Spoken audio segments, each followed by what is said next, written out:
Ahí está grabando, mira, si ves que está rojo. Ah, bueno, pues. Y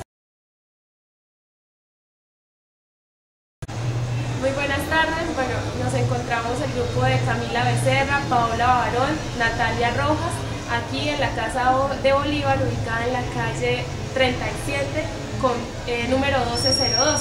Nos encontramos con el señor Alfonso Villamizar. Él es trabajador de oficios varios de acá de la Casa de Bolívar.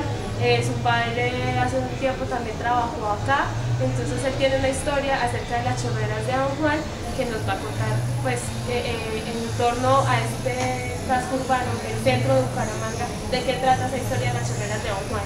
Bueno, las chorreras de Don Juan es el nombre que se le daba y aún se le da. Si no estoy mal, creo que hay una estación de Metrolínea que se llama Chorreras de Don Juan.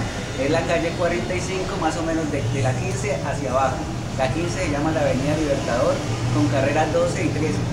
Se llamaba Chorreras de Don Juan y aún se mantiene el nombre porque ahí era donde antiguamente, a principios del siglo XX, tal vez 1920, 30, 40, existían manantiales de agua y ahí era donde las personas de Bucaramanga iban a lavar. Bucaramanga pues para esa época no tenía un acueducto así estructurado, entonces ahí las personas iban y lavaban su ropa y se reunían como un sitio de encuentro ameno para lavar y tener sus cotidianidad las personas de Bucaramanga. Las historias que me han contado de mi abuelo, de mi papá, y me han llegado a contar, porque a mí me gustan mucho las historias así, la cultura oral, a mi papá le encanta. Él, mi nono y mi nona me contaban que en esas chorreras de Don Juan, en ese sector del que les contaba del centro, se reunían las mujeres a lavar sus ropas. Entonces, además de que tenían a lavar sus ropas, también ahí ocurrían actos sexuales, llamémoslos así, porque era un sector muy boscoso. Bucaramanga para esa época no era muy urbano, entonces en ese sector boscoso había muchos encuentros sexuales. Entonces, ¿qué pasaba? O sea, mientras ellas lavaban. Mientras lavaban, entonces entre otras actividades habían estas cositas.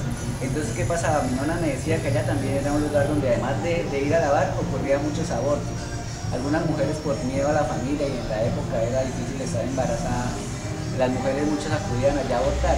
Entonces mi nona me contaba que en ese sector se escuchaban muchas voces y se escuchaban lo que ellas cotidianamente y la tradición llama las lloronas, que ese sector es un sector que estaba maldito porque allá las mujeres iban y hacían muchos abortos en ese sector. Y hoy en día también se escucha eso, o la gente que vive por esos lados. La gente de ese sector todavía conoce la historia y algunas personas se me han comentado que todavía se escuchan en las noches algunos llantos de algunas mujeres, la llorona que llama que está llorando por sus hijos que perdieron.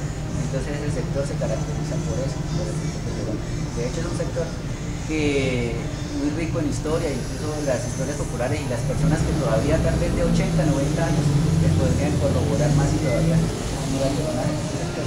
Pero es lo que a mí mi abuelo me han contado, mi nona precisamente que hace poco falleció, me contaba esas historias allá en las chorreras de Don Juan, que era como el lavadero municipal de la ciudad. Y digamos, ahí, o sea, en ese momento Bucaramanga, o digamos... En ese proceso Bucaramanga no era lo que había hoy. Bucaramanga solo existían los barrios principales, San Francisco, algún sector del centro, la Ciudadela y nada de eso, todo era sector baldío para la UIS.